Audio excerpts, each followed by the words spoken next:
My brother-in-law laughed at me in front of my entire family. 3 months later, his biggest client called me to say they were pulling their contract from him and signing with my firm instead. I didn't plan it that way. I never do. But here we are. Let me back up. I've been in software engineering for 11 years, started as a junior dev right out of college, worked my way up through 2 startups, survived 1 acquisition, and eventually landed a direct role at a mid-sized SaaS company in Austin. I'm not out here bragging about it to strangers at parties. I don't wear my LinkedIn title like a name badge. If you ask me what I do, I'll say something like, I work in tech, and let the conversation go wherever it goes naturally. That's always been my way. Quiet, steady, let the work speak. My brother-in-law, my husband's older brother, has never once let the work speak. He lets himself speak. Loudly, constantly, at every family gathering, every holiday dinner, every casual Sunday afternoon that somehow becomes a TED Talk about whatever he's currently working on. His name is not important. In this house we call him the expert. That's what he calls himself anyway. He does IT consulting. Has a small firm, maybe 8 or 9 people. They do infrastructure work, mostly for mid-market companies in the Dallas area. It's legitimate work, I'm not dismissing it, but somewhere between his second bourbon and the 3rd time, he's explained what a firewall is to his own mother. He decided that being the loudest person in the room about technology meant he was the authority on it. And somehow, my husband's family agreed. I noticed it at Thanksgiving the first year we were married. My mother-in-law asked me something about her laptop acting slow, and before I could finish my sentence, he jumped in, talked over me, gave her a completely generic answer that I would have given a client who hadn't told me anything about their system. She nodded and thanked him. I sat there with my mouth half open. My husband squeezed my hand under the table. He does that, he said later, quietly, in the car. He's always done that. Does it work? I asked. Apparently, he said. I let it go. I kept letting it go. That's what you do, right? You don't make Thanksgiving weird. You don't turn Christmas into a credentials competition. You eat the green bean casserole and you smile and you let the loudest person in the room have the room. I was very good at letting it go. Until the Easter when he called me a fraud in front of 14 people. We were at my in-laws' house, the kind of Easter where there are too many folding chairs, and someone always burns the rolls and everyone is slightly too warm. My mother-in-law had been telling the table about a problem a neighbour of hers was having. Some small business owner who couldn't figure out why their e-commerce site kept crashing during peak traffic hours. She was relaying it second-hand, the way you do, and she looked at me because she knew I'd dealt with that kind of thing. I started explaining. Load balancing, server capacity, probably a hosting plan issue. I was keeping it simple, non-technical, just enough to be useful. And I saw people nodding. My father-in-law was actually writing something down on the napkin.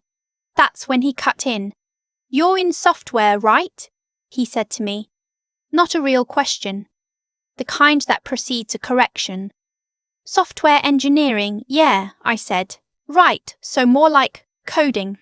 He smiled at the table like he was translating for them. The back-end stuff, she's not really on the infrastructure side. I looked at him. I've done infrastructure work, I said. That's actually most of what my current role involves. Sure, he said. And then he laughed. Not a mean laugh, exactly. More like a dismissive one. The kind that's worse because it doesn't bother to be hostile. But like the theory of it, not the actual implementation, right? The table had gone quiet in that particular way that means everyone heard and no one wants to be involved. I've led infrastructure migrations for companies with over 2 million users, I said. He tilted his head a little. I mean, that's great. I just don't want my mum getting wrong advice, you know? There it was. He didn't call me a liar. He didn't say I was incompetent. He just made sure the whole table understood that whatever I said should be filtered through him first, that my 11 years meant less than his volume, that I was, at best, a well-meaning amateur. My mother-in-law looked uncertain. My father-in-law had stopped writing on his napkin. One of my sisters-in-law was suddenly very interested in the bread basket. I said, "You're right. Sorry to overstep," and I picked up my fork and I did not say another word about it for the rest of the meal. My husband found me in the kitchen 20 minutes later. I was refilling my water glass and staring at the backsplash. "I should have said something," he said. "It's fine, it's not fine." "I know," I said, "but it is what it is." What I didn't say, I was shaking, not from anger exactly, from the specific kind of humiliation that comes when you've spent your whole career being taken seriously by people who have every reason to be skeptical, and then you walk into a room full of people who love you, and they're the ones who don't believe you. That's a particular kind of hurt. It takes a while to name it. I went back to work the following week and I threw myself into a project we've been building for 8 months.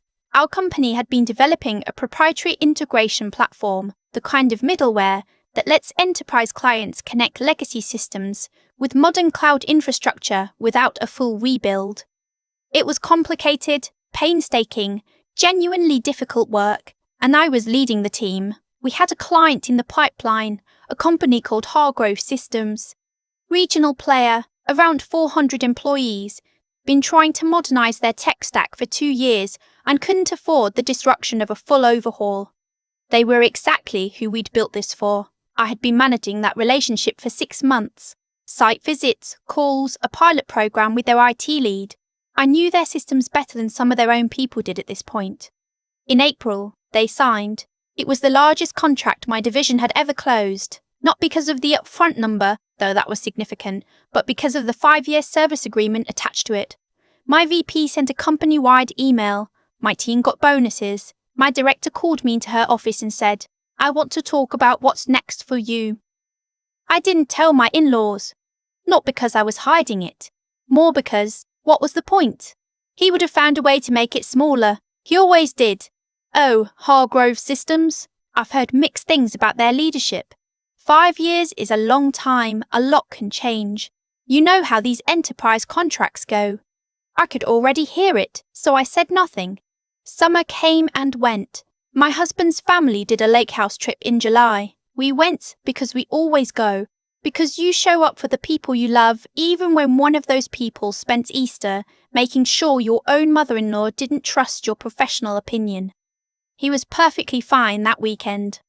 Gregarious, made everyone's drinks, organised the kayaks, told a long story about a conference he'd spoken at, I think it was in Phoenix, where the event AV system had failed and he'd personally saved a day by rerouting something or other. Everyone was riveted. I sat in a chair by the water and read my book.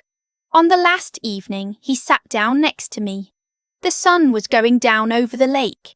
It was actually beautiful. I remember thinking that, "Hey," he said, "no hard feelings about Easter, right? I was just trying to help my mum." I looked at him. He had the expression of someone who had already decided the answer was no. "Of course," I said. He nodded, satisfied. And then he told me about a new client he was pitching, a manufacturing company outside of Fort Worth that was looking to overhaul their IT infrastructure. Big opportunity, he said. Exactly the kind of work his firm was built for. I listened and said the appropriate things. He didn't ask about my work, he never did. September brought a different kind of conversation. Our VP called an emergency leadership meeting on a Wednesday morning. Someone had flagged a conflict of interest. Hargrove Systems, our client, the 5-year contract, the one I'd spent 6 months closing, had been in simultaneous talks with an outside IT consultant about complementary services, specifically about infrastructure monitoring and support, the kind of thing that would have sat alongside our integration platform. The consultant was my brother-in-law's firm. I found this out in a conference room surrounded by my VP, our legal counsel, and 2 members of our compliance team. Someone had noticed the overlap in a due diligence document. Standard check. My name was on the Hargrove account. His firm's name had shown up in their vendor pipeline. "Did you refer them?" my VP asked me, not unkindly. "No," I said. I didn't know he was pitching them. I had to sit there and explain the family connection. I had to explain Easter. I had to explain that no, I had not shared proprietary client information with a family member, that I had not created a referral situation, that the overlap was a coincidence, one that I was, frankly, just as unsettled by as they were. Legal cleared me within a week. There was nothing to fine because I hadn't done anything, but there is something about being investigated for something you didn't do that leaves a residue, a feeling of having been made visible in the wrong way. I called my husband from the parking garage after the meeting. I sat in my car for 20 minutes before I could start driving. He was pitching your client, my husband said. He didn't know they were my client, I said, probably. Silence on the line. Probably, my husband said. Here is the part I haven't told many people. I looked into it a little. Not officially. Just, I paid attention. I asked a few careful questions of a Hargrove contact, someone I'd built a genuine relationship with over those 6 months. Casually. Over coffee at a follow-up meeting in October. What I learned, my brother-in-law had cold called Hargrove. Standard business development. He'd had no idea I was their integration vendor. There was no conspiracy. But, during his pitch, when Hargrove's IT director had mentioned they were already working with a firm on the integration side, he had said, and I'm paraphrasing what was relayed to me, something like, "Oh, I know a little about that space. I can give you some context if you want." And then he had spent 45 minutes explaining integration platforms to people who were already contracted with my team. He didn't know it was my team. I believe that, but it struck me that he'd done to a room full of professionals what he'd done to me at that Easter dinner. Assumed that because he was the one talking, he was the one who knew. Hargrove's IT director had politely thanked him and said they were happy with their current vendor. He hadn't gotten the contract. I found that out on a Tuesday. I sat with it. The holidays came. My husband and I debated whether to do Thanksgiving with his family. We decided yes, because my husband's relationship with his parents is real and warm and has nothing to do with his brother's ego, and I wasn't going to be the reason he missed it. We drove up on Wednesday night. My mother-in-law made her stuffing, which is genuinely good, one of those recipes she got from her own mother and has never written down. My father-in-law and my husband watched football and talked about a road trip they wanted to take in the spring. He arrived late, the way he always does, made an entrance out of it, bought expensive wine, the kind where you mention the vineyard by name. He hugged everyone and then he sat down and he was fine. Normal. Telling a story about a flight delay, laughing at his own jokes. After dinner, when the dishes were being cleared and everyone was loosely scattered around the living room with coffee and leftover pie, he ended up near me. He asked how work was going with that particular inflection that means he's not really asking. Good, I said. We had a strong Q3. Yeah? He nodded. You guys are doing the, what is it, integration software? Integration platform, yeah? Interesting space, he said. Competitive. It is, I said. He took a sip of coffee. I actually pitched a company that ended up going with someone like you guys. Hargrove over in Fort Worth. You know them? The room didn't go quiet because no one else was listening, but I went very still. I'm familiar with them, I said. Yeah, they were in the market for infrastructure support. Ended up passing on us. Said they were locked in with their current vendor. He shrugged a little. Whoever that was. I looked at him for a moment. That was us, I said. He looked at me. My team closed that account in April, I said. I managed the relationship for 6 months. He was quiet in a way I had never seen him quiet. I didn't know that, he said. I know you didn't, I said. I wasn't angry when I said it. I wasn't angry when I said it. I want to be clear about that. I've thought about this moment a lot and I want to describe it accurately. I wasn't cold, I wasn't triumphant, I wasn't performing anything. I was just tired and honest. You told the table at Easter that I was on the theory side, I said. Not the implementation, that you didn't want your mom getting wrong advice. He didn't say anything. I've been implementing for 11 years, I said. The Hargrove contract is the largest my division has ever closed. Their IT director told me they almost went with a different integration vendor until our pilot convinced them. That's the work. That's what I actually do. He set his coffee cup down. In the background, my mother-in-law was laughing at something my father-in-law had said. Someone's kid was running through the hallway. The football game was still on, low in the other room. "I didn't realise," he said finally. "I know," I said again. We stood there for another moment, and then my husband came over with a slice of pie and handed it to me and said, "They ran out of whipped cream, sorry." And just like that, the moment dispersed. But it didn't go away. My mother-in-law caught me before we left that night, in the hallway near the coats. She had that look she gets when she's working up to something. "He told me," she said quietly, "that he found out tonight about Hargrove, that it was you." I nodded. "I should have pushed back more," she said. "At Easter. I shouldn't have let him. I should have asked you to keep explaining." I looked at her and I thought about all the Thanksgivings and all the Christmases and all the Easters where I had said it's fine and it is what it is and let it go. I thought about the parking garage and the 20 minutes in my car and the particular kind of hurt that doesn't have a clean name. "You can ask me now," I said. "Anytime. I'll tell you whatever I know." She hugged me. A real one. The kind that lasts a second longer than expected. On the drive home, my husband held my hand across the console. The highway was mostly empty. The radio was on low. "You okay?" he asked. "Yeah," I said. And I was. Not because anything had been dramatically resolved, not because I'd won something or he'd lost something, more because I'd said the true thing in the right moment without raising my voice or waiting for permission or needing someone else to say it first.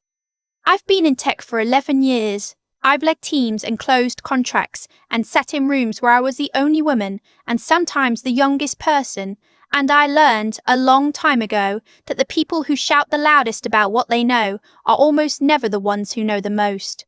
I knew that. I just forgot for a little while to act like it. The following spring, my division launched the next phase of the Hargrove partnership. The IT director sent me a handwritten note, which nobody does anymore, which is exactly why it meant something. In it, he said our team had done what 3 previous vendors had promised and failed to deliver. He said his people trusted us. I put it in the desk drawer where I keep things I want to remember. It's still there.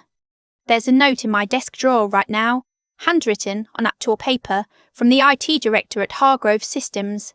It says our team did what 3 previous vendors had promised and failed to deliver. I've read it maybe a dozen times, not because I need the validation, but because it reminds me of something I keep having to relearn. The work always tells the truth eventually. You just have to be willing to wait for it. I think about that Easter dinner more than I probably should. Not with bitterness, that feeling passed a long time ago. More with a kind of clarity. Because what happened in my in-laws' dining room wasn't really about technology or credentials or who understood infrastructure better. It was about what we decide to believe before we've asked a single real question.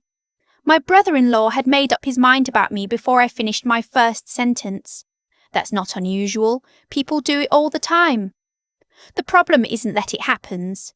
The problem is when you start to let it shape what you believe about yourself. For a while, I did. Not consciously, not dramatically. I didn't spiral or fall apart. But I got quieter than I needed to be. I let things go that maybe I shouldn't have let go quite so easily. There's a version of patience that's actually wisdom, where you hold back because the timing isn't right and you know it. And then there's a version that's closer to self-erasure, where you hold back because some part of you has absorbed someone else's low ceiling and started living under it. I was doing the second thing for longer than I'd like to admit. What pulled me out of it wasn't a dramatic confrontation. It wasn't the moment in the parking garage, or the compliance meeting, or even that Thanksgiving night, when I finally said the true thing out loud. It was quieter than that. It was just doing the work. Showing up for the Hargrove calls. Learning their systems well enough to know the problems they didn't know they had yet. Building something real with my team over 8 months, brick by brick, in the way that doesn't make for a good story at a holiday dinner, but makes for a 5-year contract and a handwritten note. That's the thing nobody talks about when they talk about being underestimated. They talk about the moment you prove yourself. They skip the long middle part where you just have to keep going anyway, without the validation, without anyone in the room nodding, sometimes without anyone in your own family believing you know what you're doing. That middle part is where character actually gets built, or doesn't. It's where you find out whether your commitment to the work is real, or whether it was always dependent on someone else seeing it first. I chose to keep going. That choice, made quietly over and over again across 11 years, is the only reason that note exists in my drawer. My mother-in-law said I could ask her anything now, any time, that she should have pushed back more at Easter. I told her she could ask me now, and I meant it, not as a small victory, but as an open door. She's not a bad person. Neither, honestly, is my brother-in-law. They both just defaulted to the loudest version of competence they could see. The lesson I take from that isn't about them. It's about what I want to be, the loudest thing in the room when I walk in. Not my title, not my volume, but the quality of what I've actually built. The work tells the truth. Sometimes it just takes a few months, a client email, and a note on paper to say it out loud.